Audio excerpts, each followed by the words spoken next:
여러분 안녕하세요. 2024년 4월, 4월 위기설 온다. 이 부분에 대해서 정말 많은 분들이 공포감도 가지시고 우려감도 갖고 계십니다. 정말 이 4월 위기설의 진위는 무엇일까를 그동안 여러 영상을 통해서 여러분께 설명을 드렸는데 그 영상들을 다 모아서 한꺼번에 다양한 관점에서 새마을금고 정말 위기일까? 돈을 빼야 될까? 아니면 부동산 PF 부실 문제 얼마나 더 확산돼서 우리나라 경제 위기에 올 것인가? 이런 여러 가지, 또 고환율로 인해서 외환 위기 올 것인가, 이런 여러 가지 4월 위기설에 관한 여러분들의 질문에 대해서 그동안 답변 드렸던 영상들을 모아서 한꺼번에 보실 수 있게 좀 준비를 해 보았습니다. 특히 또 어떤 분들은 그렇게 말씀하세요. 4월 위기 안 오네, 4월 다 지나가는데 그러면은 음력 4월을 말하는 건가? 4월 위기 안 오면 그럼 5월 위기 오는 건가? 위기설의 진위, 궁극적으로 우리는 과잉 공포감도 안 되고 과도한 불안도 안 됩니다. 그렇다고 과도한 안전감을 가져도 안 됩니다. 어느 정도의 어떤 준비된 나를 만들기 위한 위기의식도 가질 필요가 있겠죠. 그런 관점에서 지금 이 4월 위기설을 어떻게 볼 것인가를 정리했었던 몇 개의 최근 영상들을 모아서 한꺼번에 보신다면 여러분이 잘 정리할 수 있지 않을까 생각하면서 영상 잘 시청해 주시길 부탁드리겠습니다.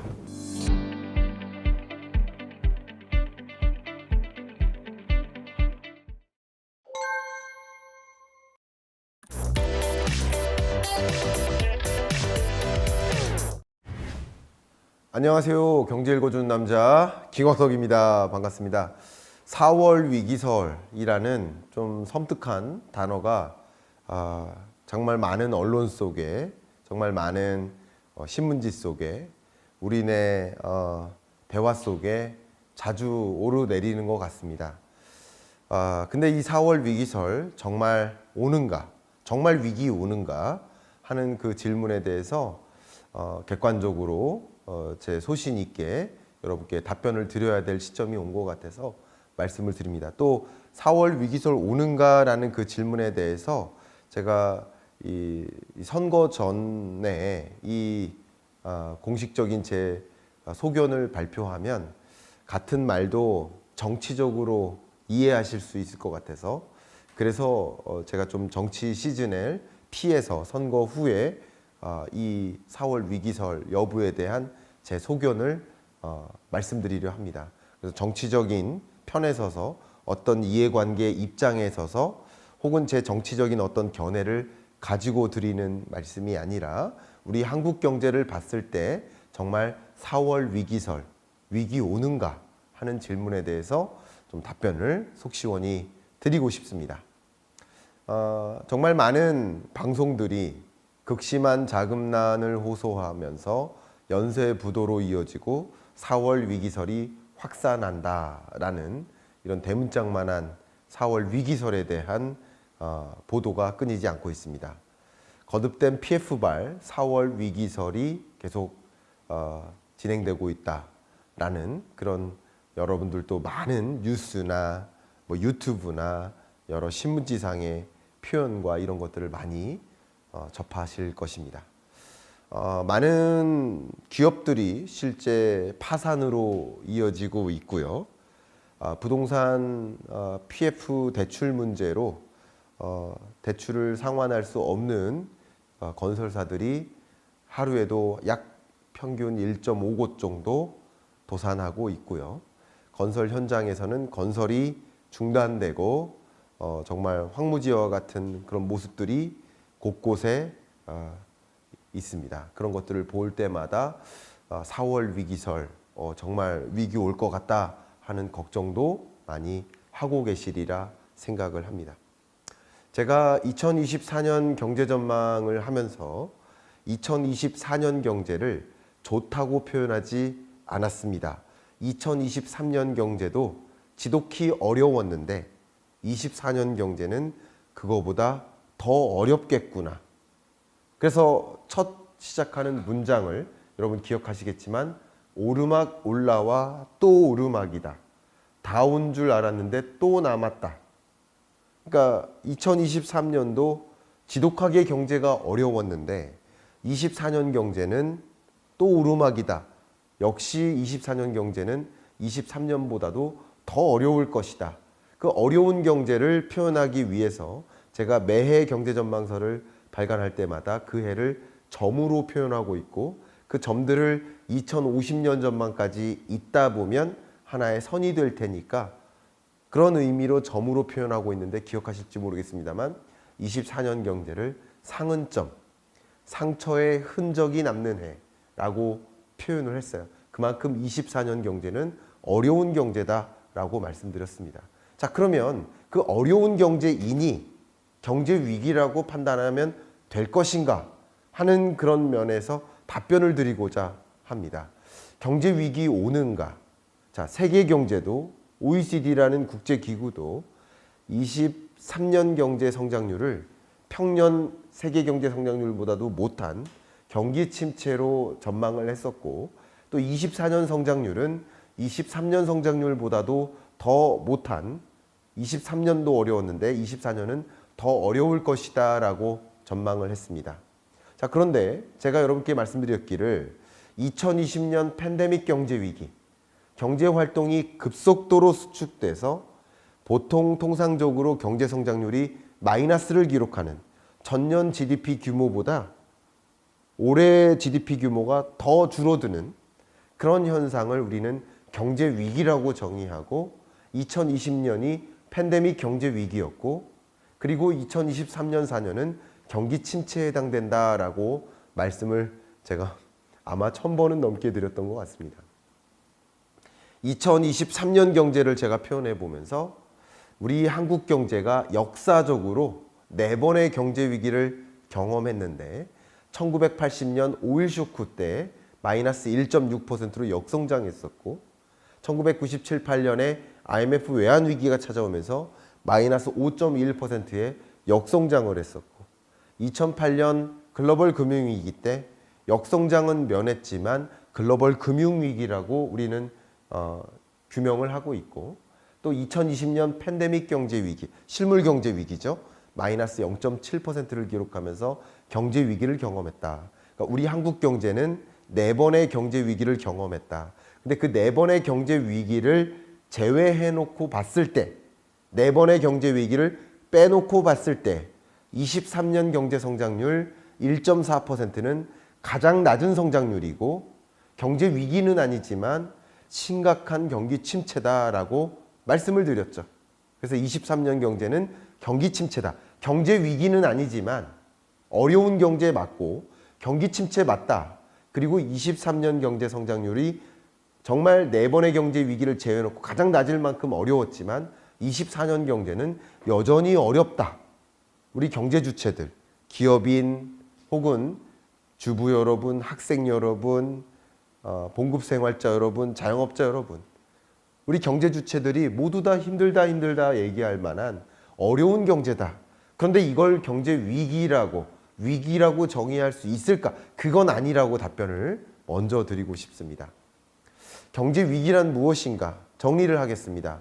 경제 위기라는 것은 앞서 말씀드렸던 것처럼 경제 활동 자체가 급속도로 수축되어서 경제 활동이라고 한다면 기업의 신규 투자가 급속도로 수축이 되고 여러분의 가계 소비가 급속도로 수축이 되고 기업들의 수출이 급속도로 수축이 되고 정부의 재정 지출이 급속도로 수축이 되는 그런 현상을 일종의 경제 활동이라고 경제 활동 자체가 급속도로 수축되는 그런 경제를 경제 위기라고 합니다.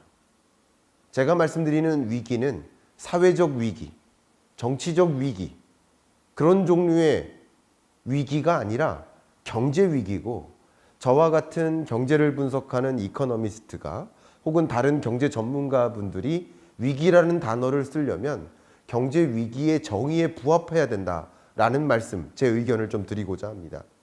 근데 그 경제 위기의 성격이 달라요. 어떤 방식으로 위기가 찾아왔는지에 따라서 규명하기에 따라 다릅니다. 가장 대표적으로 팬데믹 경제 위기는 실물 경제 위기였어요. 재정 위기, 금융 위기가 아니라 팬데믹으로 인해서 그 충격으로 인해서 실물 경제가 경제 활동이 급속도로 수축되면서 강한 경기 침체가 찾아온 실물 경제 위기였습니다. 재정 위기가 올 수도 있어요. 국가 부도 사태에 놓일 수 있어요. 금융 위기가 올 수 있어요. 금융 위기는 2008년 글로벌 금융 위기 때문에 찾아왔던 거예요. 외환 위기 올 수 있어요. 우리나라가 IMF 외환 위기를 겪었죠. 대외적으로 채무를 변제하지 못할 때 발생하는 위기예요. 이런 것들이 경제 위기입니다. 이 위기라는 단어는 그 단어에 정의에 부합하게 써야 된다.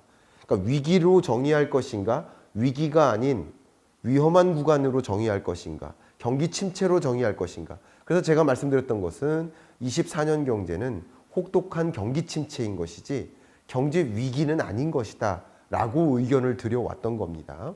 자, 그러면 이제 정의를 드렸고, 정의를 말씀드리는 이유는 경제 위기일 때 나타나는 경제 현상과 경기 침체일 때 나타나는 경제적 현상이 완전히 다르고, 경제 위기일 때 나타나는 자산시장, 자본시장에서 나타나는 특징과 경기 침체일 때 나타나는 그 특징이 완전히 다르기 때문에 경제 위기가 아닌 것을 경제 위기라고 규명하고 경제 위기가 아닌 것을 가지고 위기라고 정의 내리는 것 자체가 과도한 선동이 될 수 있겠다라는 걱정이 됩니다. 그래서 저도 제 채널에서 정말 많은 분들과 대담을 하고 있고 토론을 하고 있지만, 위기가 아닌 것을 위기라고 정의 내려서는 안 된다. 어려운 경제 맞다. 제가 앞에 말씀드렸던 것처럼 24년 경제는 지독하게 어려운 경제 맞습니다. 근데 경제 위기가 아닌 것을 경제 위기라고 정의 낼 수 있을까? 그 정의는 똑바로 내려야 된다는 생각을 갖고 있기 때문에 오늘 소신껏 말씀드립니다. 혹자는 위기가 왔으면 좋겠다라고 생각하시는 분들도 계시고, 그리고 혹자는 위기 오면 절대로 안 된다라고 보시는 분들도 계신데, 그 어떤 특정 이해관계, 정치적 관계, 이해관계 입장에서 말씀드리는 것이 아니라 우리 한국 경제를 들여다봤을 때 지금 우리 경기를 어떻게 판단해야 되는 것인가, 어떤 상황인가를 명확히 말씀드리고자 이 이야기를 드리고자 합니다. 저는 경제 위기는 아니다. 경제의 위기는 아니지만 그거보다 더 나쁘다라고 말씀드립니다. 그거보다 더 나쁘다라고 말씀드린 이유는 제가 누차 말씀드렸던 것처럼 피크 코리아인가, 장기 침체에 우리는 놓인 것인가, 장기적으로 우리나라는 다시는 고성장으로 갈 수 없는 저성장이 고착화된 나라로 갈 것인가 라는 질문에 대해서 여러 차례 경익남 영상을 통해서 말씀을 드려왔습니다. 그죠? 말씀드려왔던 것처럼 정말 경제 위기 오는 상황이 아니라 장기적으로 우리나라는 저성장 국면으로 고착화되고 아직 선진국으로 충분히 도약하지 않은 상태에서 저성장으로 고착화되는 그런 모습들이 더 위험한 거 아닌가. 그러니까 우리 경제를 제대로 판단함에 있어서 경제 위기로 정의 내리는 것이 아니라 피크 정점을 찍고 다시는 그 고성장을 맞이할 수 없는 저성장이 고착화되는 국면으로 가게 되는 것, 장기 침체 국면으로 우리는 놓이게 되는 것, 그 부분들을 더 심도 높게 고려해야 되고, 이 장기 침체로 가지 않도록 하기 위해서는 어떤 고민을 해야 되고 어떤 정책을 가동해야 되고 어떤 기업과 가계의 대응이 필요한지를 논의해야 될 국면인 것이지, 위기 올 거라고 가정하고 그 위기 올 것에 대해서 어떻게 대응할지를 고민하는 것은 맞지 않지 않나 하는 생각을 먼저 두괄식으로 말씀을 드립니다. 그러면 지금부터 4월 위기설 하면 떠오르는 그 배경들, 이런 면에서 위기 오는 거 아닙니까? 라고 하는 그 주장들에 대해서 하나하나 탐독을 해보고 그 판단이 맞는 것인지 의견을 좀 드려보는 시간으로 가도록 하겠습니다. 첫 번째로 걱정하고 있는, 우려하고 있는 그 위기 가능성은 아마도 가계부채발 금융위기에 대한 걱정 아닌가 생각합니다. 가계부채 규모가 지속적으로 늘고 있는 거 사실입니다. 특히 2024년 현재 가계신용 규모가 거의 1,900조 원에 육박하면서 가계부채 규모가 우리가 한 번도 경험하지 못했던 가장 큰 규모의 가계부채를 떠안고 있는 한국 경제의 모습이라고 평가해 볼 수 있을 것 같아요. 가계부채 규모는 이렇게 계속 늘어나고 있는데 우리 GDP 규모는 그렇게 빠른 속도로 성장하지 않고 있고, 소득은 그렇게 늘지 않고 있는데 가계부채만 늘고 있다 보니 과연 감당 가능한 가계부채 규모인가? 라는 그런 질문을 많이 하고 계십니다. 그러면 단순히 가계부채 규모가 1900조 원이니까 문제야, 이렇게 말씀하시면 안 된다고 말씀드렸죠. 이 가계부채 규모가 늘어나는데 이게 갚을 수 있는 빚의 규모인가를 진단해야 된다라고 말씀드렸죠. 그런 관점에서 우리가 확인해야 될 중요한 지표가 바로 채무상환 비율입니다. 우리 한국 경제의 거시 건전성을 판단할 때 가계부채가 우리가 갚을 수 있는 빚의 성격인가를 진단해야 되는데, 이 채무상환 비율은 우리나라 전체 가계의 소득을 분모로 놓고 또 분자의 원금과 이자 상환액을 놓는 거예요. 근데 이 채무상환 비율이 높으면 높을수록 위험해지는 구간이다 라고 평가할 수 있는데, 지금 이 채무상환 비율이 22년에 비하면 23년에 올라간 건 사실이지만 여전히 30%를 밑돌고 있고, 전 고점과 비교해 보면 그렇게 높은 수준은 아니기 때문에 가계부채가 거시 경제적으로 건전한지를 판단함에 있어서 굉장히 불안하다. 가계부채발 금융위기 올 것 같다. 가계빚을 감당하지 못해서 빚을 변제하지 못하는 가계가 속출해서 결국 금융기관들이 빚을 변제받지 못하고 금융위기로 올 것이다 라고 판단할 만한 근거는 아직 충분하지 않다라고 생각합니다. 또 자산 대비 부채 비율로 봐도 22년보다 23년 자산 가치는 좀 쪼그라들었는데 부채 규모는 늘어나면서 자산 대비 부채 비율이 늘어난 건 사실이지만 이 값이 정점도 아닌 것이고, 2020년 혹은 2019년 또 2018년, 2017년에 비해서도 16년에 비해서보다도 높은 수준은 아니다. 이게 갑자기 가계부채의 건전성이 취약해진 상황은 아니다. 가계부채 규모가 늘어난 건 맞아요. 그러나 그 늘어남에 따라서 가계부채 규모로 인해서 그게 가계 부실로 연결이 되고 가계가 빚을 갚지 못해서 금융기관이 이 변제받지 못한 빚 때문에 금융위기로 전개된, 금융기관이 쓰러지게 되는 그런 일로서 평가하기는 어렵겠다라고 저는 생각을 합니다. 그래서 가계부채발 금융위기 오는가? 이 질문에 대해서는 답변을 저는 그러해 보이지는 않는다. 그러니까 이 금융부실로 계속 존재하는 거예요. 가계부채의 규모를 많이 떠안는 거예요. 원리금 상환 부담이 가중되는 거예요. 그러다 보니까 소비하기가 어려워요. 신규로 투자하기도 어려워요. 그게 경기 침체를 경기를 더 하방 압력을 주는 그런 요인이 되는 것이지, 금융기관이 돈을 받지 못해서 대규모 금융기관들이 도산으로 연결되고 금융위기로 갈 것이다 라고 판단할 만한 근거가 저는 딱히 없다고 봅니다. 연체율로 보아도 마찬가지예요. 연체율이 올라간 거 사실입니다. 그러나 2020년 이래로 가계대출 연체율이 가장 높은 것도 사실입니다만 2019년, 18년 앞에 기간까지 비교를 해보면 사실 연체율이 이렇게 급속도로 올라갔거나 0.4%의 연체율이 극단적으로 빚을 갚지 못하는, 빚을 감당할 수 없는 그런 수준까지 연체율이 높아진 건 아니다. 연체율이 높아진 것은 가계부채의 부실 문제가 커진 건 사실이라는 거예요. 그 부실이 금융위기로까지 갈 것이다. 그 연결고리에 대해서 충분히 답변을 해주지 못합니다. 그 가계부채 문제를 거시 진단을 해봤을 때 금융위기로 갈 것이다 라고 판단하는 데는 아직 한계가 있다. 특히 4월 위기설이 올 거라는 그 근거를 찾기에는 희박하겠다라는 말씀을 드립니다. 금융위기? 네, 첫 번째 아닌 것 같고요. 두 번째, 외환위기 오는가? 특히 한미 간의 기준금리 격차가 2%포인트로나 벌어져서 외환 보유액이 급격히 줄어들고 대외 채무를 변제하지 못하게 됨에 따라서 외환위기 올 수도 있는 거 아닙니까? 하는 불안도 많이 갖고 계신 건 사실이에요. 그러나 외환 보유액 규모를 보면 1997, 8년 IMF 외환위기를 경험할 때의 그때의 외환 보유액과 2008년 글로벌 금융위기 때도 외환 보유액이 급격히 줄었는데 그때 외환위기 올 거라는 걱정은 안 했거든요.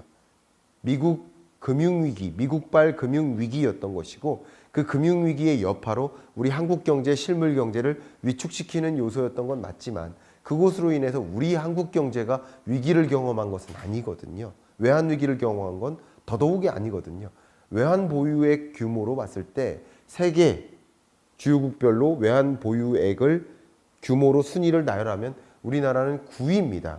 우리나라보다 외환 보유액이 더 많은 나라가 8개 국가밖에 안 됩니다. 한국 경제 어렵고요. 대외 거래 어렵고요. 이 무역 수지를 흑자로 만드는 여정도 지금 굉장히 더디고요. 어려운 건 사실이지만 외환 위기로 갈 것이다라는 근거를 찾기가 어렵다는 거죠. 근거를 찾아야 된다는 거예요. 특히 제가 얼마 전에도 보여드렸습니다만 우리나라는 외환 위기를 겪었을 당시 순채무국이었습니다. 돈을 빌려온 게 빌려준 것보다 훨씬 많았던 채무국이었습니다. 근데 외환 위기를 겪은 이후에 우리는 채무보다 채권이 많아요. 빌려준 돈이 훨씬 많아요. 그 순채권, 그러니까 채권과 채무를 가감해 보면 순채권의 규모가 나오는데 순채권국으로 자리매김한 지 굉장히 오래됐습니다. 그러니까 우리나라는 외환을 빌려온 나라가 아니라 빌려준 나라이다. 외환 위기 올 가능성이 현저히 떨어진다라고 답변을 드리겠습니다. 특히 대외 채무만 가지고 봐도, 그러니까 빌려온 돈과 빌려준 돈을 가지고 비교하는 게 아니라 빌려온 돈만 가지고 분석을 해봐도 빌려온 돈이 채무인데 채무를 둘로 쪼갤 수 있죠. 단기 채무냐, 장기 채무냐. 근데 보시는 것처럼 단기 채무의 비중이 급속도로 떨어졌기 때문에 단기간 안에 이제 돈 돌려줘, 돈 내놔. 외환 위기가 발생할 가능성이 현저히 떨어진 겁니다. 단기 외채 비중이 현저히 떨어지기 때문에 채권국이고 순채권국이고 대외 채무만 고려해도 단기 외채의 비중이 현저히 떨어지기 때문에 외환 위기 올 가능성, 외환 위기가 걱정되는 그런 나라의 성격은 아니라는 거 말씀드리겠습니다. 네 번째, 여러분들이 정말 많이 강조하고 있는 지금 4월에 위기 온다라고 걱정하는 그 걱정의 주인공은 어쩌면 부동산 PF발 금융위기 오는 거 아닌가 하는 의견이세요. 보시는 것처럼 우리나라의 중대형 상가의 공실률이 정말 역대 최대치입니다. 소규모 상가의 공실률도 오히려 팬데믹 경제 위기 때보다 더 높게 치솟아 있는 상태입니다. 경기 침체가 오래 지속되다 보니까 경제 활동이 수축되고 중대형 상가나 소규모 상가의 공실률이 계속 올라가고 있습니다. 그러다 보니 이거 상업용 부동산의 공실률이 이렇게 치솟다 보면 결국 상업용 부동산에 투자했던 혹은 상업용 부동산을 건설했던 건설 기업이 혹은 투자자들이 돈을 변제하지 못하고 부동산 PF 대출을 갚지 못하는, 그러면 금융위기 오는 거 아닌가 하는 걱정을 할 만한 상황 맞습니다. 부동산 PF 문제, 상업용 부동산 공실 문제, 미국도 심각하지만 우리나라도 심각한 거 맞습니다. 또 상업용 부동산 말고 주거용 부동산을 볼게요.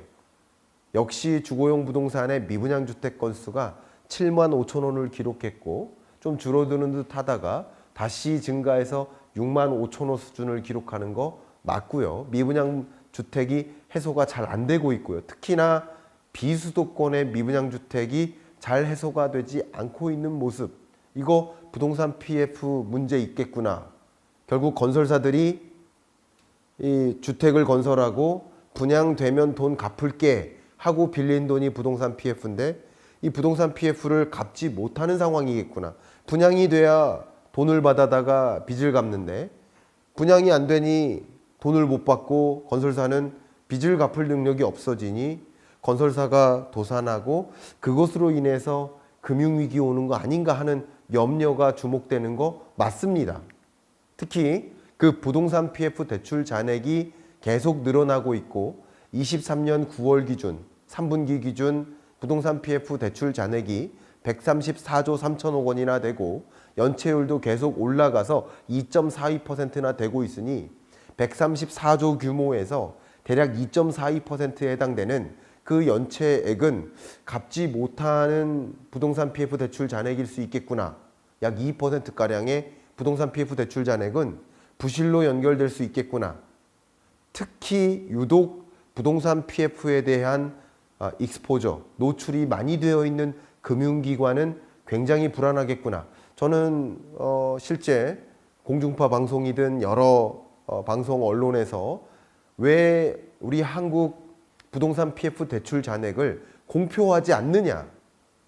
우리 GDP 통계도 23년 4분기 통계가 이미 발표됐고 GDP 통계처럼 가장 많은 것들을 총합한 통계가 24년 1분기 끝자락에 발표되는데 왜 부동산 PF 대출 잔액은 발표하지 않느냐. 23년 4분기 기준의 부동산 PF 대출 잔액을 우리는 알고 있어야 된다. 그리고 이미 우리는 4월 달이고 3월 부동산 PF 대출 잔액도 적어도 속보치, 잠정치라도 갖고 있어야 된다. 그래야 부동산 PF 상황을 정확하게 진단하고 위기 여부를 진단할 수 있는데 왜 발표하지 않느냐라는 것도 제가 주장을 여러 번 했었습니다.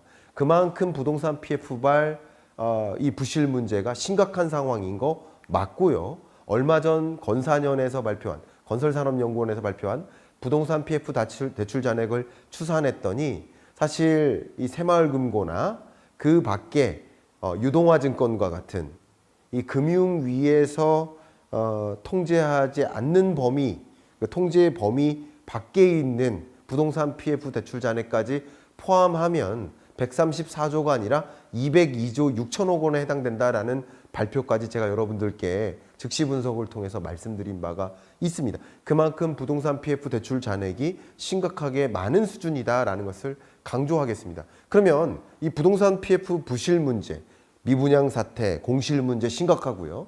건설사의 부도로 이어지는 거 맞고요. 부동산 PF 대출 잔액 많고요. 그중에서 연체로 이어지는 대출 잔액도 많습니다. 그러면 이것들이 갚지 못하는 부동산 PF 대출 잔액을 중심으로 금융부실로 이어질 가능성이 있고요. 몇몇 금융사들은 특히 지역 2금융권 금융사들은 뭐 굉장히 위태위태해질 수도 있겠습니다. 근데 그것들로 인해서 금융위기 올 것인가라는 질문에 대해서는 딱히 근거가 없다라는 것을 강조를 하겠습니다. 금융부실 상황인 거예요. 그래서 금융부실이 경기 침체를 유도하고 있는 거예요. 경기가 뚜렷하게 회복되고 성장하는 걸 더디게 만드는 흐름인 거예요. 그러나 이것이 금융위기로 갈 것인가? 라는 것을 근거로 삼을 만한 어떤 근거도 없다라는 말씀을 드립니다. 미국 경제를 가지고 예를 들어 보겠습니다. 미국 상업용 부동산 문제 심각하다고 말씀드렸어요. 1번.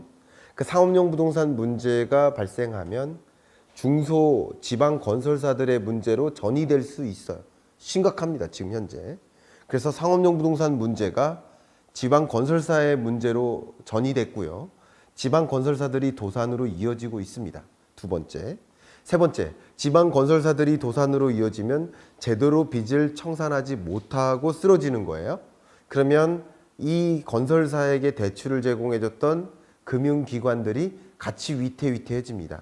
그래서 몇몇 중소금융사들도 은행들도 쓰러질 위험에 놓여 있다. 실제 쓰러지고도 있다라고 말씀드릴게요. 1번, 2번, 3번. 근데 이 중소지역 은행들이 부실 상황에 놓이게 됐을 때 미국 경제의 금융 시스템을 크게 흔들 만큼, 체제를 완전히 붕괴시킬 만큼, 경제 활동을 급속도로 수축시킬 만큼 그만큼 금융위기로 갈 것이냐라고 판단했을 때 이 금융부실이 금융위기로까지 가진 않는다라고 말씀드릴게요.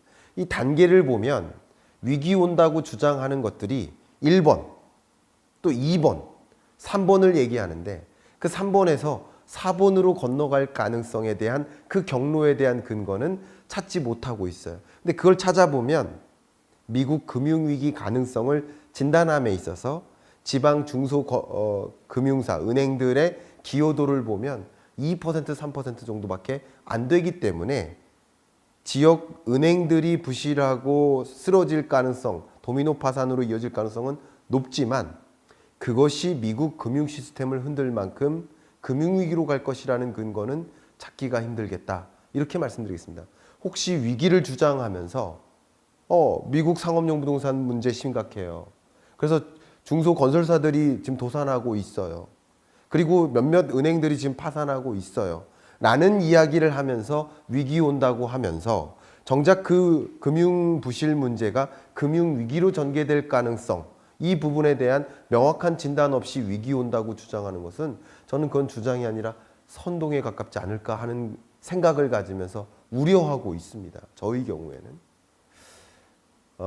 끝으로 많은 분들이 특히 24년 1월 출생아 수가 2만 명도 채 안 돼서 우리 한국 역사상 1월 출생아 수가 가장 낮은 수준이고 합계 출산율은 뭐 0.7도 안 되는 0.6대를 기록하는 그런 모습들을 보면서 이거 인구 위기다라고 말씀을 하십니다. 그래서 인구 위기 오는가? 인구 위기 그런 면에서는 위기라는 표현, 여러분 위기의식을 갖는 거 그런 측면에서는 맞는데 인구가 감소하면서 출생아 수가 줄어들면서 저출산 현상이 오면서 그게 4월 위기가 발생하는 것인가? 어느 날 한시에 이 인구 감소로 인해서 고령화로 인해서 한국 경제가 어느 날 한시에 쓰러지는 것인가? 그건 아니라는 거죠. 고령화가 전개되고 인구 감소가 전개되는 것은 서서히 일어나는 일입니다. 서서히 일어나기 때문에 서서히 장기적으로 우리 한국 경제는 경기 침체 국면에 놓이는 것이지 고성장을 다시는 경험할 수 없는 저성장을 받아들여야만 하는 그런 상황으로 규명할 일일 수는 있겠지만 인구 감소 속도가 마이너스 1.22%로 현재는 1.2%도 안 되죠.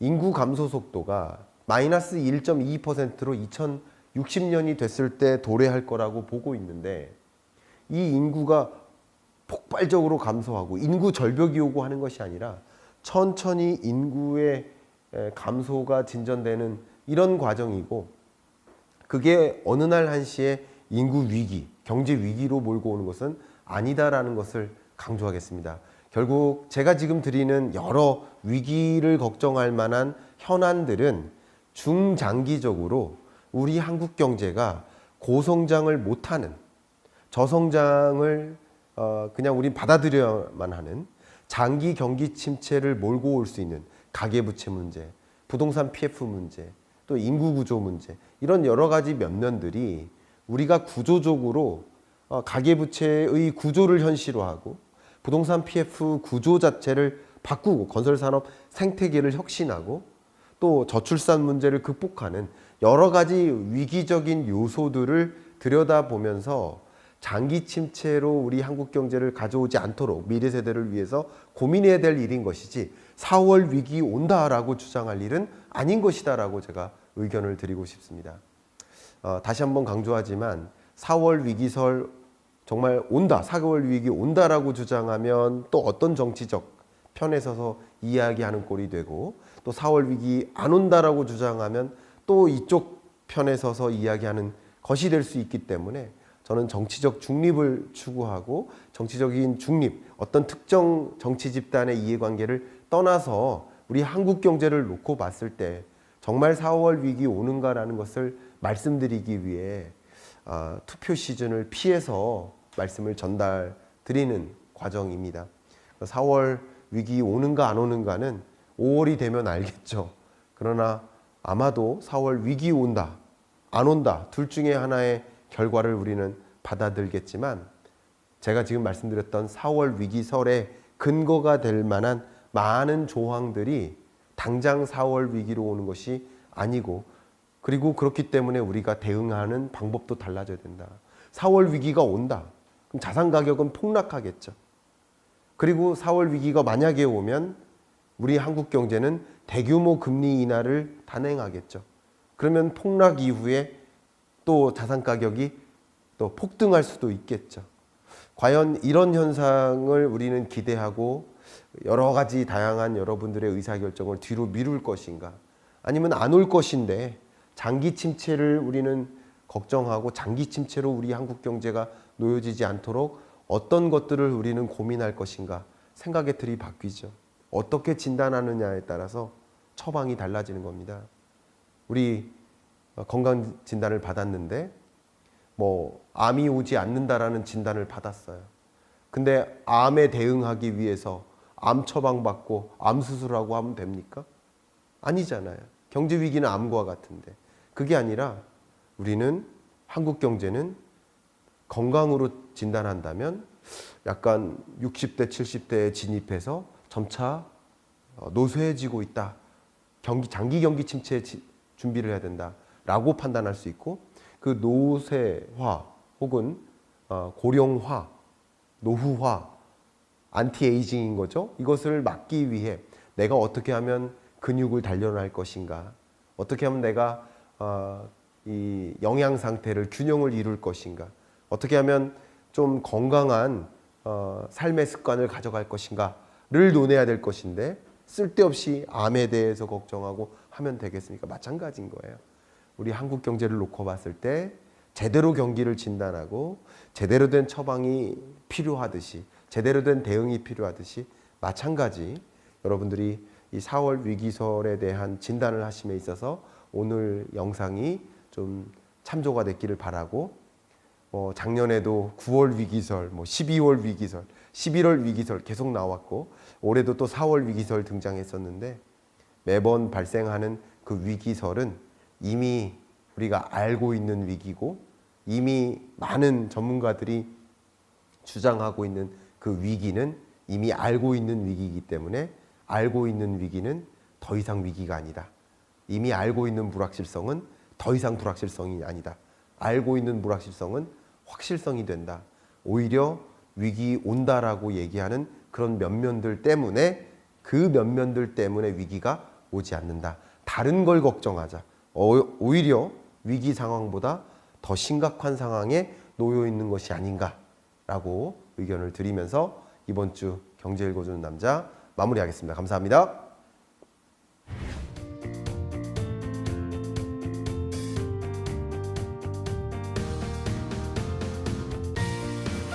참 아이러니하게도 비슷한 현상이 한국, 미국, 중국에 공통적으로 나타나고 있어요. 한국, 미국, 중국 모두 다 약한 고리가 있어요. 미국은 상업용 부동산 시장이, 그죠? 그리고 중국은 주로 부동산 개발업체들의 부실 문제가 주로 인프라입니다. 이쪽은. 여기는 주로 상업용 부동산이니까 그 중에서도 오피스 공실 문제가 심각하고요. 역시 한국은 어떤 문제냐? 부동산 PF 부실 문제가 있어요. 잠깐 부동산 PF는 무엇이냐 간단하게만 말씀드릴게요. 건설업체들이 나 이거 집을 지어서 건설이 완공되고 분양이 완료되면 그때 돈 갚을게. 나 지금 돈 좀 빌려줘. 금융사에게 돈을 미리 빌려서 분양이 완료되면 갚을게 하는 게 부동산 PF예요. 근데 돈을 빌려왔는데 분양이 안 되니 갚을 능력이 있어요? 없어요? 없어요. 그래서 건설사들의 돈을 갚지 못하는 건설사들의 부실 문제가 제기됩니다. 오늘도 내일도 하루에 1.5곳의 건설업체들이 도산 파산하고 있는 상황입니다. 자, 그러면 이거 어려운 경제 맞아요. 그리고 4월 이후에는 더군다나 외감기관들이 재무제표를 발표해요. 공실할 수밖에 없어요.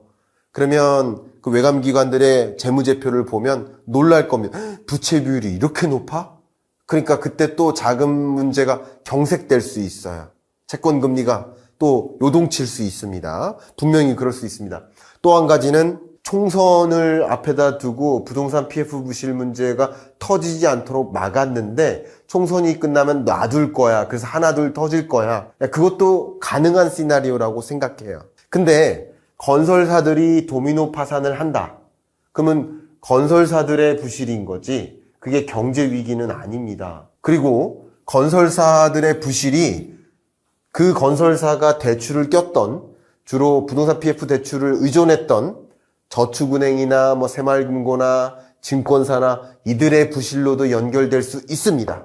그러나 이게 결국 금융부실이 그 금융시장에서 통제하지 못할 만큼의 그런 사이즈냐. 예를 들면 23년 9월까지의 부동산 PF 대출 잔액이 134조 원이다라는 통계가 마지막이고 그리고 그게 새마을금고나 이 금융위 통제 밖에 있는 부동산 PF까지 계산하면 202조라고 제가 채널에서도 말씀드렸죠. 근데 그 202조 혹은 134조가 다 터지는 게 아니라 일부 건설사들의 부동산 PF가 터지는 거예요. 그럼 134조가 다 터지면 우리나라는 거의 정말 폭탄 맞은 전쟁터의 모습처럼 나타날 거예요. 근데 그런 모습이 아니라, 제가 지금 여러분께 드리고자 하는 이야기는 그런 모습이 아니라 일부 건설사들의 부실 문제로 부동산 PF 대출을 상환하지 못하고, 그러면 금융부실로도 연결이 되는데, 그 금융부실로 연결될 그 사이즈가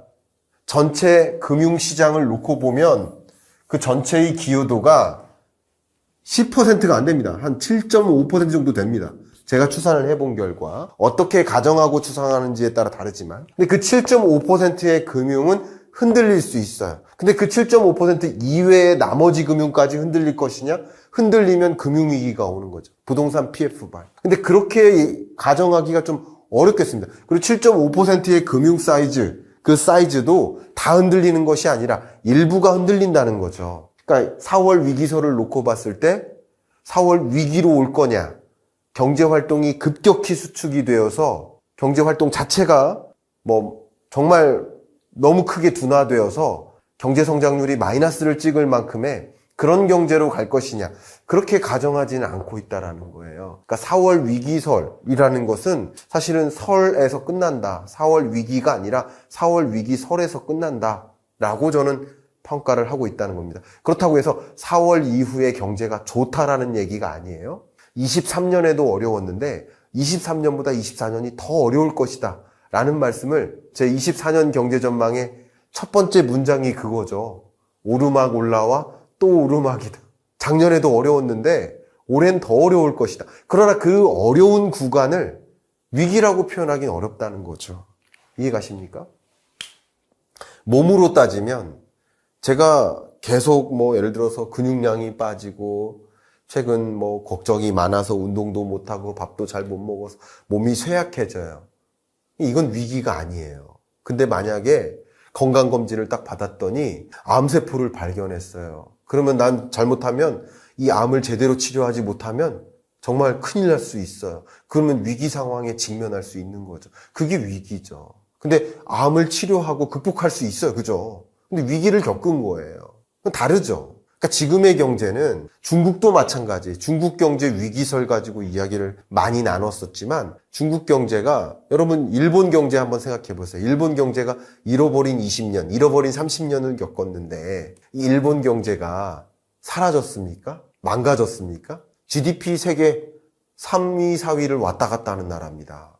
GDP 순위가 2위에서 3위로 떨어진 것은 일본의 GDP 규모가 줄어서가 아니라 중국의 GDP가 엄청나게 늘어서 따라잡힌 것 뿐이죠. 그러니까 일본 경제가 성장이 둔화된 것을 잃어버린 20년이라고 표현하는 것이지 뒷걸음질 친 건 아니에요. 제자리에 머무른 거예요. 거의 제로 성장했다는 것이. 중국 경제도 마찬가지예요. 중국이 디플레이션 우려에 빠졌고 유동성 함정에 빠졌고 부채의 늪에 빠졌고 저성장의 늪에 빠졌고 중진국 함정에 빠졌고, 저도 그 부분 다 인정합니다. 인구 감소, 고령화에 진입했고 다 맞아요. 그러나 중국 경제가 시스템적으로 리스크의 상황에 놓인 위기 상황하고는 다르다는 거죠. 저성장 고착화되는, 그게 위기 아니냐 이렇게 말씀하시는 분도 계시고, 위기가 아니라고 생각하는 것이 위기다라고 말씀하시는 분도 계시지만 그건 다 위기가 아니에요. 위기의 정의가 아니에요. 경제 위기라는 단어는 경제 활동이 급격하게 수축되어서 오히려 역성장할 때를 가리키고, 경제 위기가 매일 올 수 없는 것이다. 매월 올 수 없는 것이다. 매년 올 수도 없는 겁니다. 그러니까 4월 위기설의 진위를 지금까지 말씀드렸는데, 그럼 4월 위기설을 겪으면, 만약에 4월 위기설을 겪으면, 4월 위기설이 위기로 간다, 만약에 그렇게 되면 더 금리를 적극적으로 인하할 상황밖에 안 옵니다. 이해가시죠? 금리를 더 적극적으로 인하해서 부동산 PF 문제를 막으려고 움직일 겁니다. 어쨌든 정부라는 주체가 있기 때문에 정책을 잘 가동하는 정부도 있고 그렇지 않은 정부도 있지만, 현 정부가 잘한다 못한다를 얘기하는 건 잘 못하는 면들이 너무나 많잖아요. 저도 매년 계속 지적만 해왔잖아요. 못하는 부분들이 많아요. 근데 현 정부가 부동산 PF 문제가 터져서 경제 위기를 맞이할 거라고 본다면 그러면 경제적으로는 거의 탄핵 상황에 해당되는 거예요. 그죠? 경제 위기를 맞이했다면. 근데 경제 정책을 단행해서 경제 위기로 가지 않도록 어떤 수단을 강구할까요? 이 부동산 PF 부실 문제는 결국 건설사가 돈을 빌려서 집을 짓는 거예요. 집을 뭐를 줘요? 근데 분양이 완료되면 분양 완료된 돈을 가지고 돈을 갚겠다라는 것인데 그러면 부동산 PF 문제를 본질적으로 해결하려고 한다면 어떻게 해야 돼요? 분양을 완료시키면 돼요. 미분양 물량을 줄이면 돼요. 공시를 없애면 돼요. 그럼 분양을 없애기 위해서는 어떻게 해야 돼요? 금리를 인하해야 돼요. 건설사들이 막대한 이자 부담으로 더더욱이나 갚기 어려운 상황인데 빚을 이자를 갚을 수가 없는 갚을 능력이 없어지고 있어요. 갚을 능력을 만들려면 어떻게 돼요? 역시 금리를 인하해야 돼요. 그러면 부동산 PF 문제로 인해서 정말 만약에 위기가 온다. 그러면 위기 온 상황, 시스템적 리스크가 발생하기 때문에 그것 때문에 대대적인 자산 가치의 조정은 있을 수 있습니다. 만약에 위기가 온다면. IMF 외환 위기, 팬데믹 경제 위기, 일시적인 조정은 강하게 나타날 겁니다. 근데 그 일시적인 조정과 함께 물가는 자연히 잡히고 금리는 어떻게 될까요? 금리를 대대적으로 인하하는 일이 벌어질 겁니다. 그러면 집값은 다시 폭등하는 거예요. 이해가시죠? 팬데믹 경제 위기 때처럼. 그러나 위기 올 것이라고 보고 있지는 않고 막는 데 주력을 한다라고 하면 금융정책, 재정정책, 통화정책 다 가동해서 막기 위해 움직인다고 한다면 부동산 PF 부실 문제가 더 집중 조명을 받으면 받을수록 금리 인하의 필요성이 더 요구되는 시점이라고 볼 수 있겠어요. 그렇기 때문에 오히려 위기가 오지 않는 상태에서 위기냐 위기가 아니냐를 진단하는 거 이래서 중요한 겁니다. 그냥 침체라고 만약에 본다면 경제 위기가 아니라 부동산 침체라고 만약에 본다면 이 부동산 PF 문제가 더 중요하게 부각되면 부각될수록 금리를 인하해서 부동산 경기를 부양시키기 위한 노력을 더 집중하겠죠. 그렇게 답변을 드리겠습니다. 제가 여러분들께 받은 질문이 참 많은데 여러 가지 질문 중에 또 사적인 질문도 주셨어요. 축하한다는 메시지도 주시고 다 주셨는데 애창곡은 이미 불러드렸죠. 여기 사적인 질문 유튜브를 시작한 계기 궁금합니다. 이런 질문 주셔서 이 질문에 대해서 답변 드리면서 마무리하면 어떨까 생각입니다.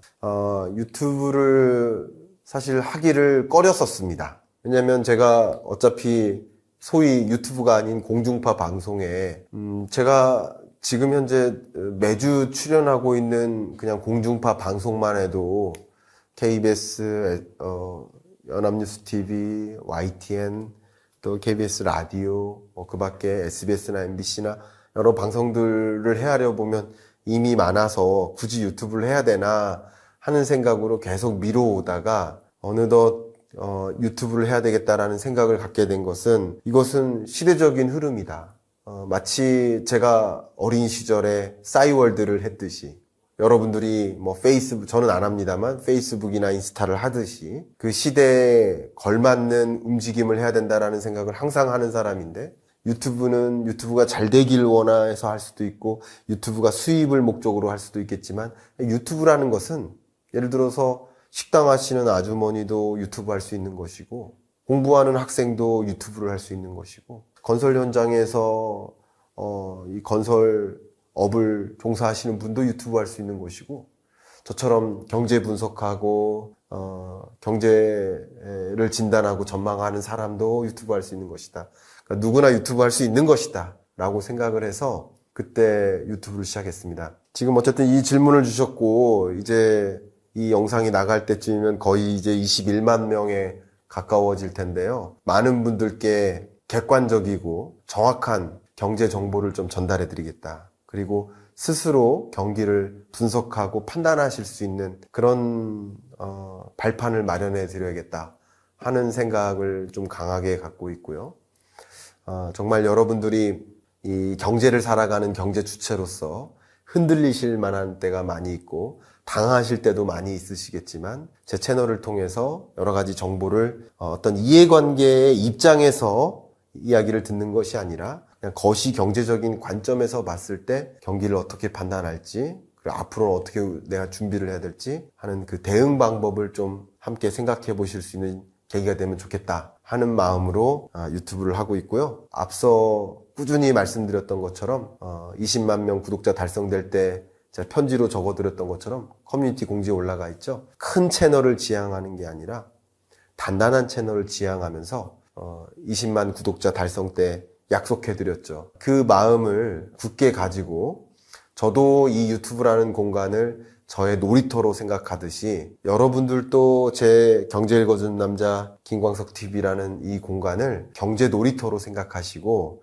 즐겁게 찾아오시고 정확한 경제 정보를 탐색하시고 또 여러분의 다양한 경제적인 의사결정을 내리시는데 도움을 많이 받아가셨으면 좋겠다 하는 마음으로 놀러와 주시길 바라겠습니다. 20만 구독자 달성되는데 지금 여러분 한 분 한 분이 주인공이 되셨고 앞으로도 여러분들과 함께 정말 단단한 채널을 만들기 위해 노력하도록 하겠습니다. 여러분들과 함께한 증문즉답 마무리하도록 하겠습니다. 감사합니다.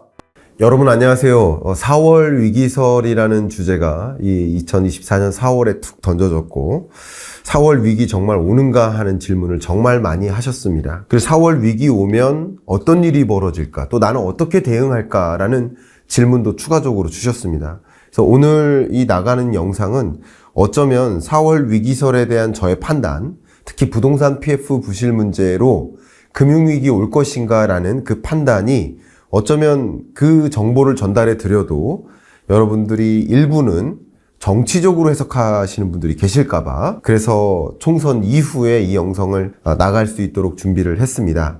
그런 부분도 정치적으로 어떤 견해를 가지고 이해관계 입장에서 말씀드리는 게 아니라는 점 다시 한번 강조해드리고 부동산 PF발 금융부실을 명확하게 진단하고 나는 어떤 의사결정을 내려야 될지에 대한 답변을 드리겠습니다. 특히 23년 7월이었던가요? 여름쯤에 새마을금고 사태가 일어났을 때 제가 그때 여러분께 드렸던 메시지가 그 영상도 아직 있겠지만 새마을금고 부실 맞다. 위험한 거 맞다. 그러나 그 위험을 어떻게 인지하느냐에 따라서 의사결정이 달라지니까 과도하게 위험을 인지하시면 애써 저축했던 확정이자를 포기하면서까지 인출할 필요가 없는 것이다라고 의견을 드렸었죠. 그때 정말 많은 뱅크런이 일어났었고 확정이자까지 포기하면서까지 대규모 인출이 일어났었던 것도 사실입니다. 그러나 지금 한번 다시 되돌이켜보면 굳이 확정이자까지 받지 못하는 조건으로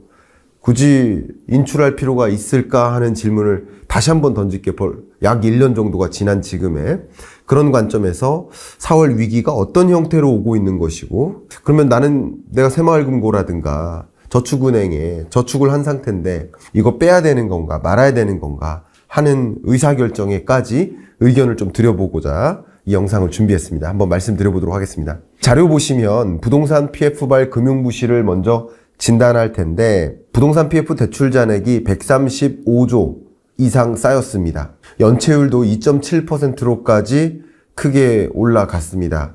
부동산 PF 대출 잔액이 이렇게 많이 쌓였구나. 근데 이렇게 쌓이게 된 배경, 부동산 대출을 갚지 못하는 건설사의 입장은 왜 그런 것일까? 제가 누차 보여드렸습니다만 상업용 부동산, 특히 중대형 상가나 소규모 상가의 공실이 심각해요. 지산의 경우에도 공실이 심각합니다. 그래서 건설 후에 분양 완료되면 이거 대출 갚을게 하면서 빌린 부동산 PF 대출 잔액을 결국 갚지 못하는 상황에 놓이니까 잔액이 쌓이는 구조라고 볼 수 있고 이것은 일부 상업용 부동산을 보여드렸다면 지금 보여드리는 자료는 바로 주거용 부동산이죠. 미분양 주택 건수가 쌓였었고 결국 이 대출을 부동산 PF 대출을 갚지 못하는 상황 분양이 돼야 갚는 것인데 분양이 안 되니 갚지 못하는 거죠. 그러다가 미분양 주택 건수가 다소 조정되고 있었는데 23년 끝자락부터 다시 미분양 주택 건수가 쌓입니다. 이런 과정에서 부동산 PF 대출 잔액이 추가적으로 누적된 것이다. 이렇게 배경을 설명드리겠습니다. 부동산 PF 대출 잔액이 이렇게 쌓였고 그 중에 일부는 뭐예요? 연체가 되고 있으니 좀 불안한 금융부실이 전이되고 있다라고 평가할 수 있겠습니다. 그러면 이 부동산 PF발 금융부실을 야기할 그 주체는 건설업계예요. 그죠? 건설사들이 부실하면 돈을 못 갚기 때문에 이 대출을 의존했던 금융기관이 흔들릴 수 있겠죠. 그래서 이 고리를, 첫 번째 고리 말씀드리겠습니다. 제가 누차 말씀드렸던 것처럼 이 부동산 PF는 한국 경제의 가장 약한 고리다. 그 약한 고리에서도 특히 건설사들이 지금 하루에 1.5개 이상 도산하고 있고요. 그러면서 그 부채를 상환하지 못하는 상황 속에서 이 금융부실이 전이되고 있다. 그럼 건설사의 재무 건전성이 어떤 것인가? 두 가지 지표로 좀 보도록 하겠습니다. 이자 보상 배율을 보고요. 그 다음 부채 비율을 보도록 하겠습니다. 자, 이자 보상 배율도 보시는 것처럼 그 기준으로 봤을 때 취약 기업, 그러니까 취약 건설사가 늘어나고 있어요. 그리고 부채 비율도 계속 올라가서 과다 부채 기업의 비중도 늘어나고 있는 구조인 거 맞습니다. 그러니까 종전에 봤던 것보다 23년 끝자락으로 오면서 부실한 건설사들, 재무 건전성이 굉장히 위태위태한 건설사들이 더 많아지고 있다, 이렇게 요약을 할 수 있을 것 같아요.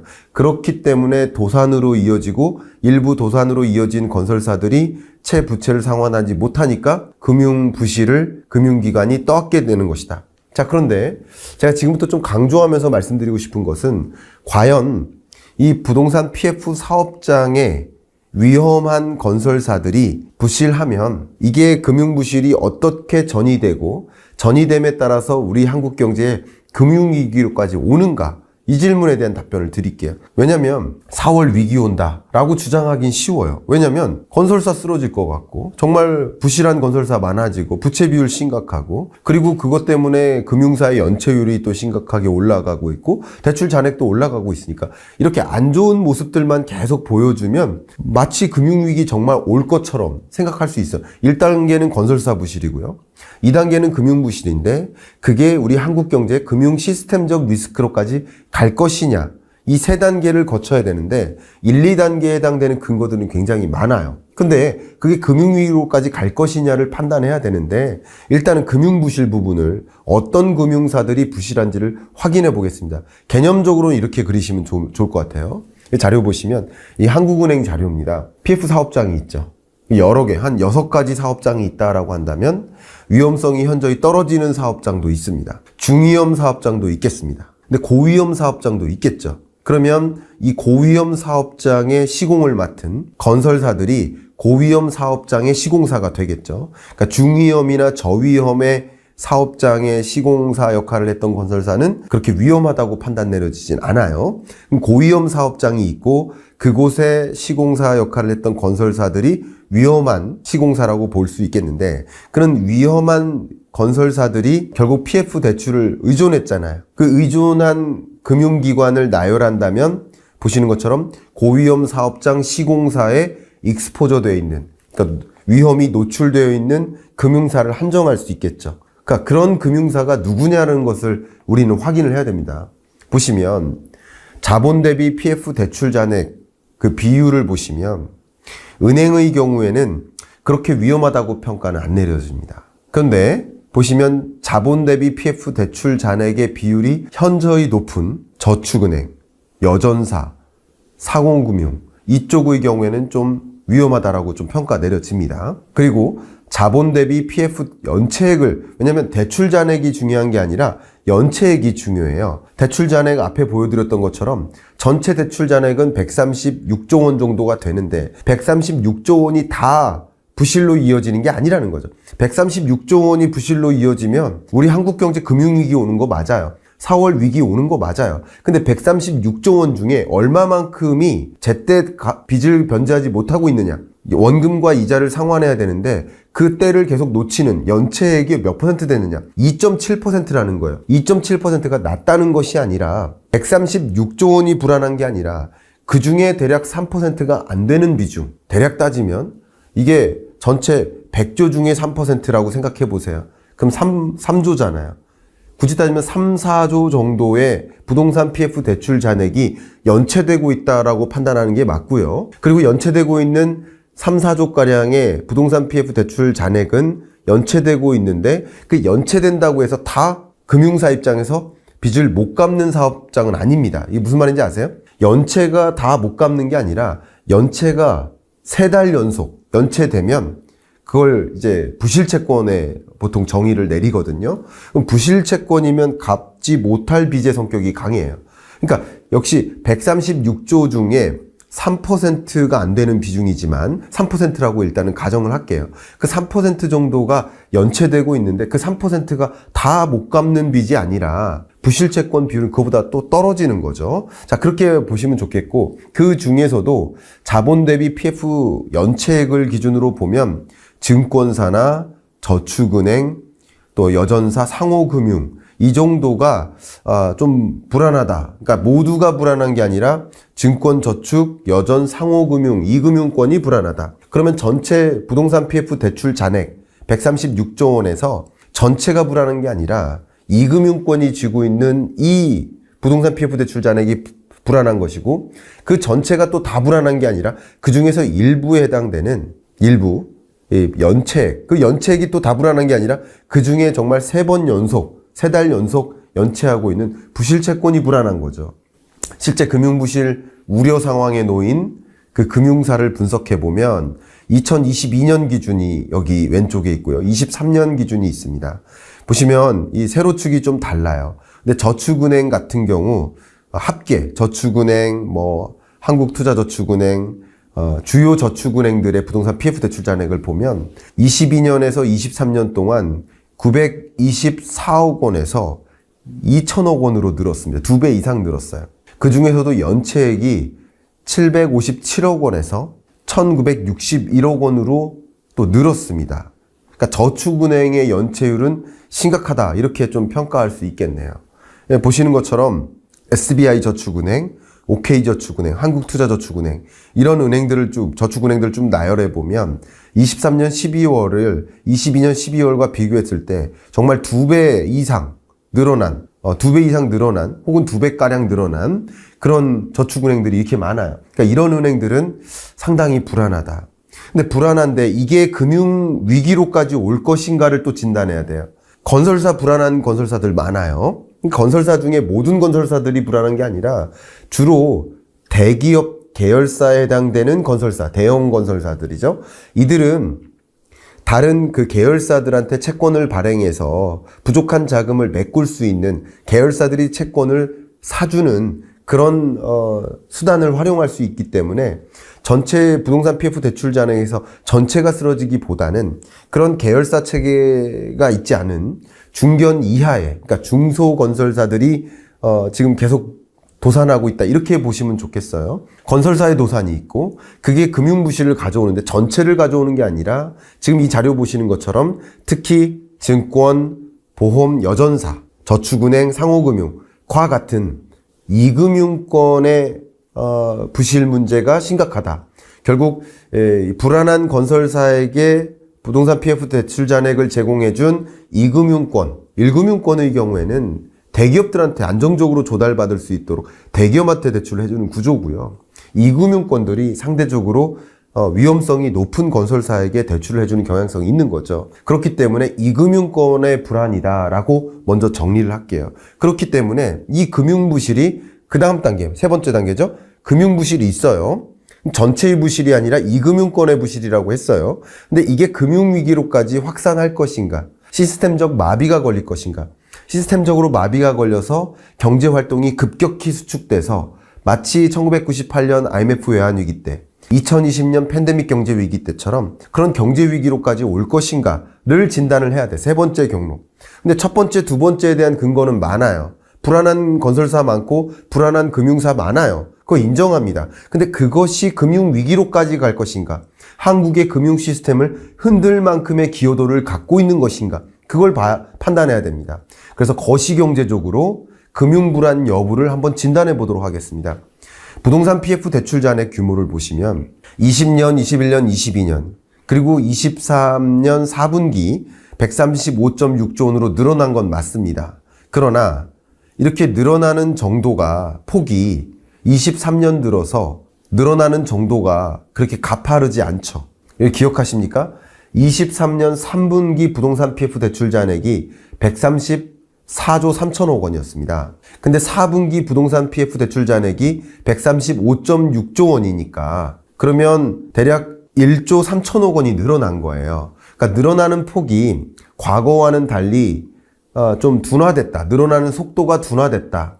이런 것은 부동산 PF 부실 문제를 좀 정리하고 있다, 대응하고 있다라고 해석하는 부분도 없지 않아 있습니다. 이것을 명확히 우리는 진단해야 된다고 생각하고요. 과도한 불안도 안 되지만 과도한 위험 추구도 안 됩니다. 과도하게 위험을 인식해버리면 또 잘못된 의사결정을 내릴 수 있습니다. 과도한 안도감도 아니에요. 지금 위험하지 않다는 것이 아니에요. 위험합니다. 그러나 이게 금융위기로까지 번져서 내가 저축했던 저축액을 회수할 필요까지 있는 것인가? 확정된 그 이자를 받지 못할 만큼 급하게 회수할 필요까지 있는 것인가?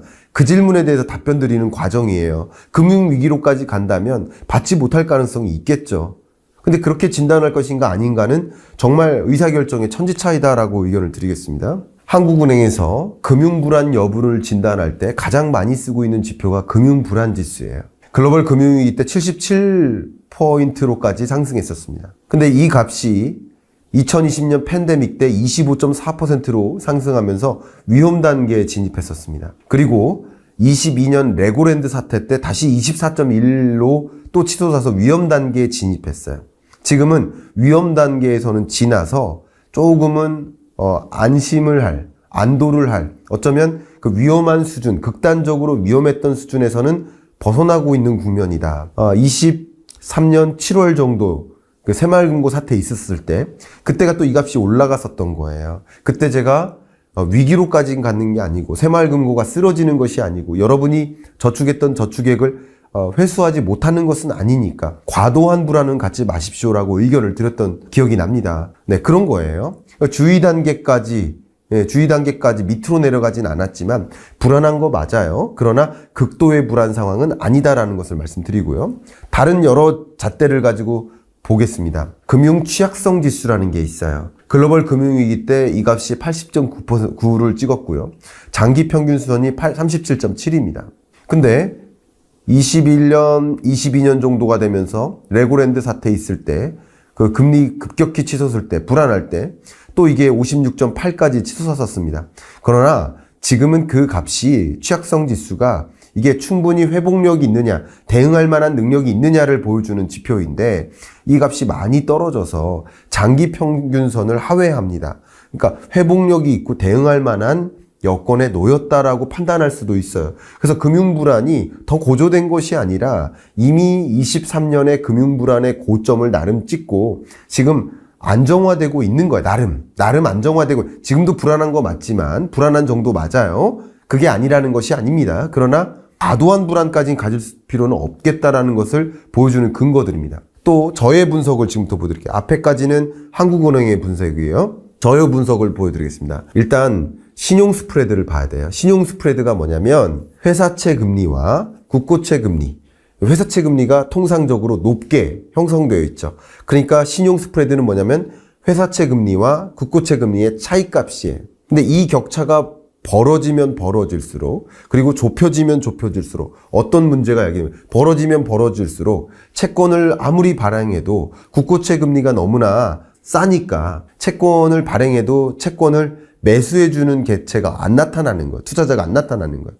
그러니까 채권 시장에 굉장한 긴장감이 불겠죠.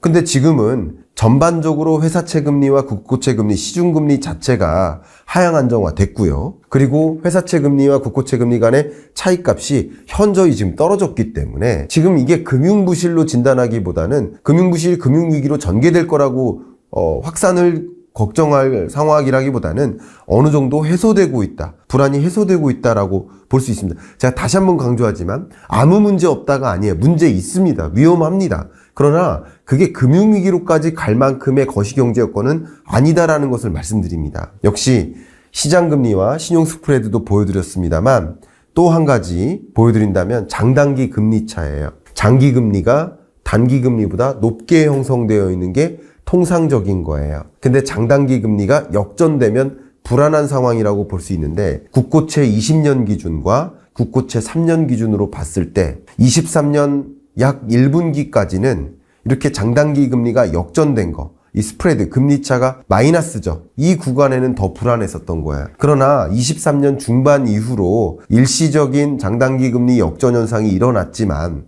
특히 24년 이래로는 굉장히 안정적으로, 그러니까 금리의 레벨도 좀 떨어졌고요. 그리고 장단기 금리 차도 장기 금리가 더 높게 형성되어 있는 이런 모습을 보면 이것이 금융위기로까지 갈 만큼 위협적인 상황은 아니다라고 평가 내려집니다. 최근 흐름을 봐도 마찬가지입니다. 그러면 정말 많은 분들이 제가 새마을금고 사태에 대해서 작년에 진단을 해드렸었고 그때도 굉장히 유사한 질문들을 많이 주셨기 때문에 새마을금고의 자산 건전성 진단을 다시 한번 좀 깊게 들어가 보도록 하겠습니다. 연체율을 볼게요.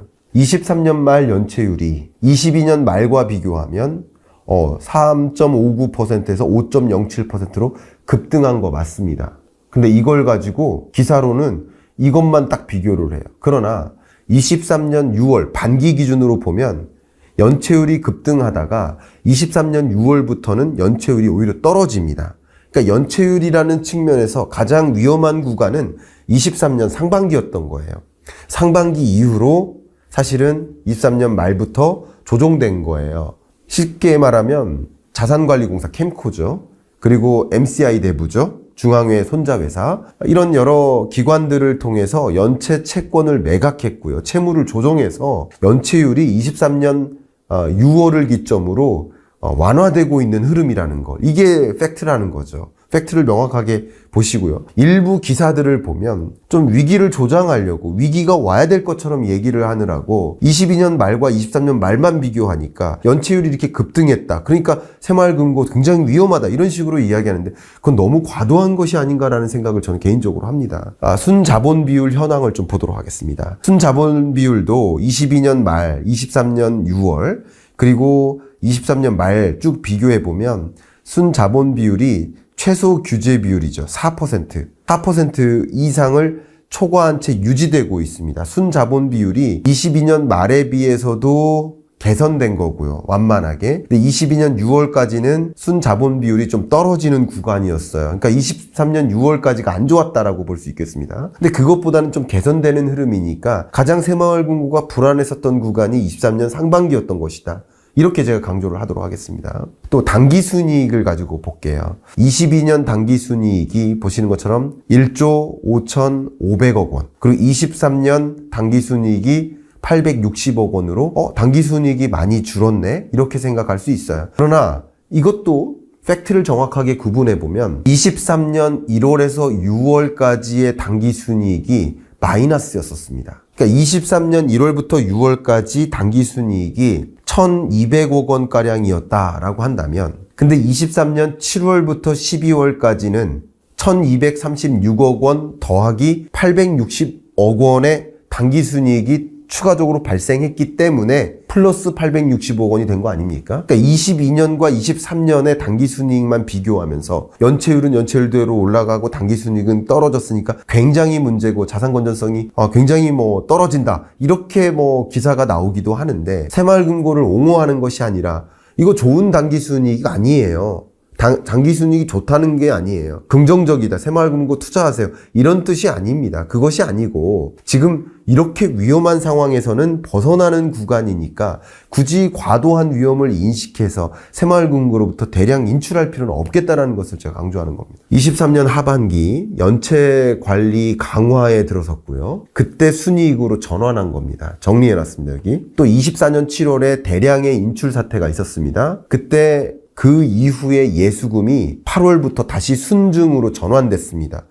새마을금고 쓰러지는 게 아니네. 저도 그런 말씀 드렸습니다만, 다시 저축해도 되겠네. 덕분에 더 높은 금리의 저축 수익률을 제공하는 금융기관이네. 라는 것을 인식한 거예요.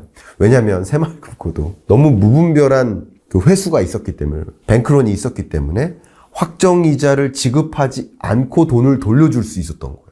그 확정이자를 지급하는 과정에서 손실이 있을 수 있는데 오히려 돈을 더 벌은 거예요. 다른 이금융권에 비하면 새마을금고가 돈을 더 벌었습니다. 그래서 더 공격적으로 이자율을 상정해서 순증으로 만든 거예요. 여러분 그걸 명확하게 아셔야 됩니다. 유입 흐름이 역시 순유입 흐름이 지속됐고 현재는 제가 보기에는 매우 확고한 안정세를 유지하고 있다. 이렇게 평가할 수 있겠습니다. 자, 이렇게 여러 가지 것들을 말씀드렸는데 이제 여러분이 갖고 계신 여러 가지 질문에 대해서 하나하나 좀 정리해서 말씀드리겠습니다. 왜냐하면 질문들을 많이 주셨고 제 질문들을 정리했어요. 하나하나 간단하게 답변 드리겠습니다. 영업실적 분석 제가 해드렸었잖아요. 거기서 23년 상반기 연체율이 상승했고 대손충당금을 충분히 적립해서 상반기 손실이 일어난 거 맞아요. 그러나 하반기 수익 전환됐다. 그러니까 언제까지가 가장 힘들었던 것인가? 상반기랑 23년 상반기. 대손충당금을 충분히 적립하는 과정에서 그때 손실이 일어났었던 것이다. 한 가지. 또 연체율 문제.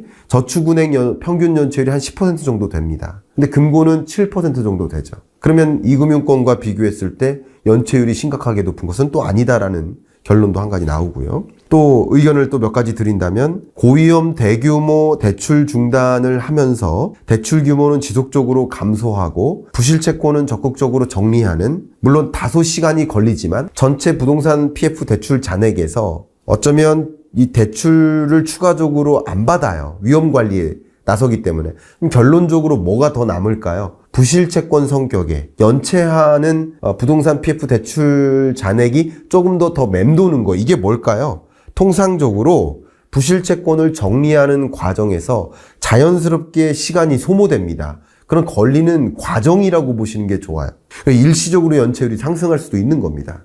전체 대출 잔액 중에서 연체하고 있는 부동산 PF 대출 잔액만 더 많이 남아있는 현상이지 기존의 부동산 PF 대출 잔액이 추가적으로 연체율이 늘어나는 현상이 아니라는 거죠. 이해가세요? 예를 들면 아주 쉽게 한 반에 50명의 아이들이 있는데 우등생이 20명, 평균 성적을 밑도는 아이들이 30명 있다고 해볼게요. 근데 우등생이 전학 가는 거예요. 10명밖에 안 남았어요. 그럼 평균 성적이 어떻게 떨어지는 거죠. 이 전체 성적이 하나씩 조금씩 올랐다 하더라도 이런 우등생들이 이제 돈 갚고 떠나면서 이제 더 좋은 학교로 갈래 하면서 빠져나오면서 상대적으로 평균 성적이 떨어진 이런 느낌이라고 볼 수 있겠습니다. 굉장히 중요한 것도 말씀드릴게요. 은행하고 금고는요, 두 번째 중요한 것은 이 연체의 질이 다릅니다. 연체 규모도 중요하지만 연체의 질이 다른데 은행과 금고는 선순위 PF 대출이에요. 후순위 PF 대출이 아닙니다. 근데 제가 말씀드린 것처럼 뭐 증권사, 저축은행, 캐피탈 이런 데는 중후순위 금융기관이에요. 근데 같은 연체율도 똑같이 비교할 수가 없다. 같은 연체액도 질적으로 다르다. 선순위예요. 그래 문제가 발생한다 하더라도 시간이 걸리겠지만 회수가 가능하다라는 것을 제가 좀 평가해 드리고요. 제가 이것저것 다 적어왔습니다. 또 새마을금고 전반적인 건전성, 유동성, 상황 어떻냐? 전반적으로 관리 가능한 범주에서 움직이고 있다라고 평가 내려지고요. 대출 잔액이 감소하는 이유는 기업대출 규제를 강화했기 때문이다. 위험 관리에 나섰기 때문이다. 라는 것이고, 최근 새마을금고의 수신 동향은 오히려 예수금이 확고하게 안정적으로 들어섰다.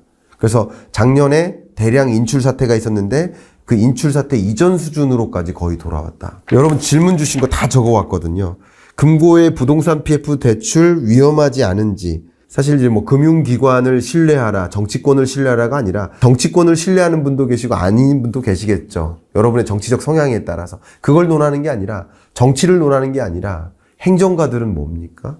정치인들이 있지만 대부분이 행정가예요. 여러분 주무관, 사무관, 과장, 국장, 정치인이 아닙니다. 행정가입니다. 이들도 금융당국 기조에 발맞춰서 관리하는 방향으로 움직입니다. 이 정치를 신뢰하라는 뜻이 아니에요. 행정가들은 행정가의 업무에 맞게 금융위기로까지 전이되지 않도록 관리한다 이거죠. 금고 단기 순이익이 상반기 손실에서 연말 이익으로 전환하는 이유는 뭐냐? 금리 상승 때문에 조달 비용이 올라갔죠. 또 연체 발생하면서 대손충당금을 적립했죠. 그래서 비용이 크게 늘면서 23년 상반기에는 굉장히 어려웠습니다. 새마을금고도. 그러나 연체 관리 강화하고 23년 중반 이후로는 안정적으로 개선되고 있다라는 사실까지 말씀드리고 끝으로 이야기 드리겠습니다. 새마을금고 법인이 1,400개 정도, 1,400여 개가 됩니다. 그 중에 적자가 나고 있는 새마을금고 법인이 400여 개 됩니다. 그래서 이 몇몇 법인들은 사실 도산한다고 표현하는 게 아니라 인수합병 되는 거예요. 다른 법인에 의해서 인수합병 되는 거예요.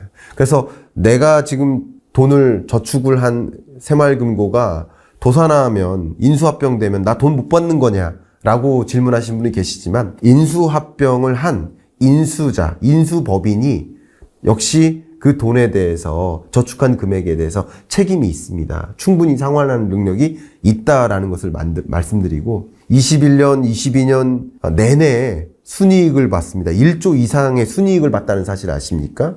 23년에도 어쨌든 순이익을 받다라는 걸 말씀드렸죠. 근데 일시적으로 흔들린다 하더라도 이 어마어마한 새마을금고 전체 중앙회 차원에서의 순이익이 있는데 그런 여러 가지 문제가 발생했을 때 대응 능력이 약할까? 또 그렇게 보지는 않아요. 그런 여러 가지 것들을 여러분 종합해서 제가 여러분께 드리고자 하는 이야기는 과도한 불안을 가지실 필요는 없다. 그러니까 과도한 불안, 그러니까 위기를 자꾸 조장하는 듯한 그런 논리가 너무 많아지면 여러분들이 너무 과도한 불안 때문에 애써 하지 않아도 되는 의사결정을 내리게 되고 그게 오히려 합리적인 의사결정을 못 내리게 된다.